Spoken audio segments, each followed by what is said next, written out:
Hi, my name is Bobby McGee from Bobby McGee Endurance Sports and BobbyMcGee.com. What we're going to talk about in this week's show is the concept of pacing. And in my mind, the concept of pacing is the final endurance frontier.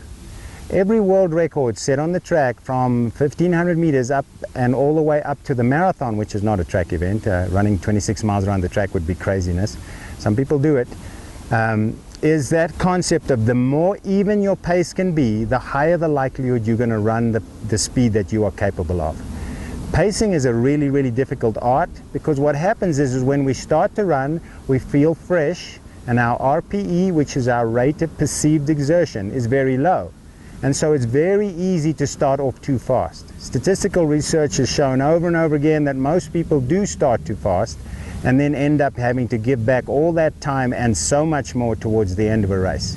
But if we can start off at the pace that we have figured out from our training that we are capable of and stick to that pace, obviously all things being equal, if you're running downhill you're going to be running a little bit faster at the same effort, and if you're running uphill you're going to be running slower than at the same effort. But if everything else was equal, you were running on a perfectly flat course, the fastest way to get to the finishing line is to stay in a very tight pace range. Try not to go any more than 3 or 4% faster on either side of the average pace that you are looking for. So when it gets to the longer events, it becomes increasingly harder to pace yourself.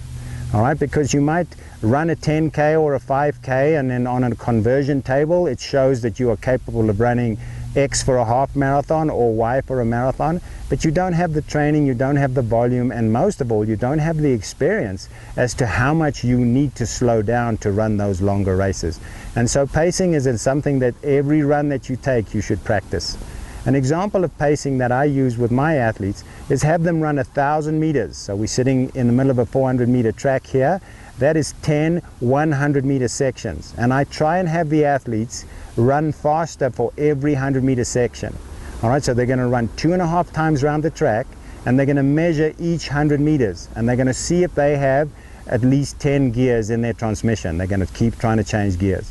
Another good exercise would be to run 200-meter repeats. Now again, we're on a 400-meter track here. That would be halfway around the track. You run them at a given pace that you select beforehand, perhaps your 5K race pace or your 10K race pace, but you run them without a watch. You have a friend or a coach taking your time. And what you try and do is you try and nominate what that time was. You go out there and you try and feel like, okay, I'm running 9-minute pace or 10-minute pace or 7-minute pace. And you figure that out, and as you run along, you'll eventually start learning how to sense what your pace is. An extremely important skill, a very hard skill to learn, but a skill that will put you right up at the front of being able to access your true physical capability on race day. Good luck, go and practice your pacing, and may your next race be phenomenal.